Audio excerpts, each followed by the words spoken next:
Aujourd'hui, je vais vous parler de la réunion de démarrage d'un projet. C'est un moment crucial dans le déroulement d'un projet et beaucoup de gens disent « Dis-moi comment ton projet commence, je te dirai comment il finit ». Il y a donc toute une série de règles, de choses à faire pour une réunion de démarrage et nous allons maintenant passer en revue les points les plus importants d'une réunion de démarrage.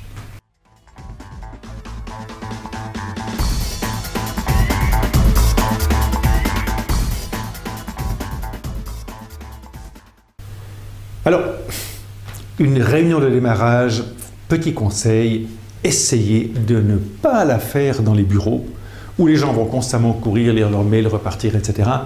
L'idéal, c'est de la faire au vert, à la campagne, de sortir. Changer de cadre, ça amène aussi beaucoup de créativité dans les idées. Combien de temps, réunion de démarrage, pour un grand projet, prenez sans autre une journée, peut-être même deux, mais ce moment est crucial, sortir l'équipe du cadre habituel et prendre le temps.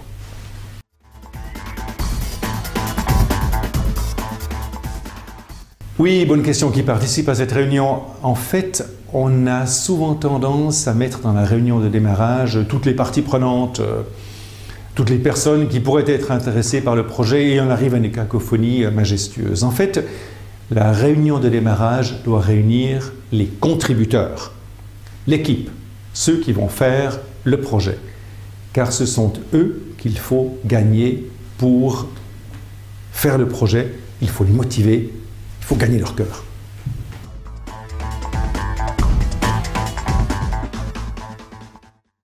Bon, ça dépend. Si les gens ne se connaissent pas, ce qui est souvent le cas, il faut d'abord faire une phase d'une heure, 2 heures, où les gens apprennent à se connaître, où on casse les barrières. Alors il y a 1000 manières de le faire, 1000 jeux que l'on peut faire, 1000 jeux de connaissances réciproques, je ne sais pas, se mettre 2 à 2, poser des questions sur l'autre, présenter l'autre, etc. Mais il faut commencer par un brise-glace et commencer par créer des liens, en tout cas dans des paires 2 à 2 ou 3 à 3, pour que les gens commencent à avoir confiance les uns envers les autres.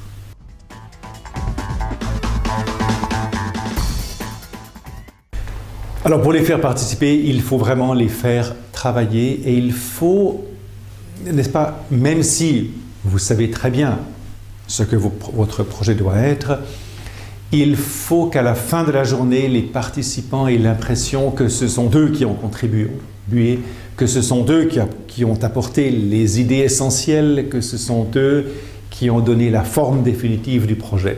À cette fin, les faire travailler le plus possible, par exemple avec des petits papiers où chacun note les différentes activités du projet, où on les colle sur un grand mur, où on construit l'architecture du projet, mais il faut que ce soit un travail où tout le monde a l'impression de définir, de dessiner le projet tel qu'il sera.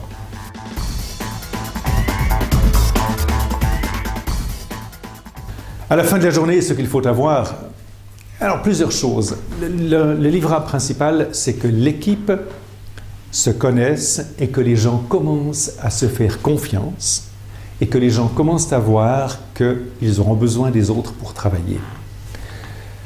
Un deuxième livrable important, c'est un organigramme de projet. C'est un organigramme des tâches, documents qui seront élaborés au cours de ce meeting de démarrage. C'est un QQOQC, qui fait quoi ou quand comment, c'est-à-dire quelles sont les responsabilités de chacun. Et bien sûr, finir la journée avec un certain nombre de petites tâches que chacun aura à faire d'ici à la prochaine réunion.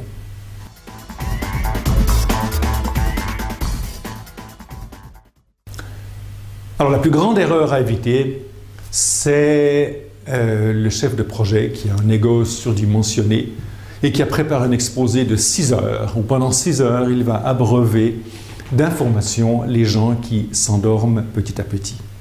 Il faut absolument éviter cela, il faut que les gens participent. Le chef de projet doit montrer qu'il a une vision et qu'il y croit. Mais c'est ce message qu'il faut faire passer.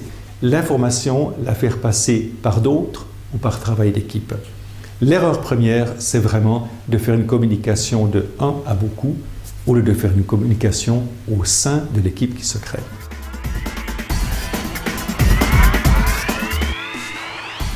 En conclusion, il vaut la peine de consacrer une journée entière au démarrage du projet. Toute expérience montre que perdre 1 ou 2 jours au début du projet pour construire l'équipe, c'est gagner en tout cas 2 à 3 semaines au cours du projet.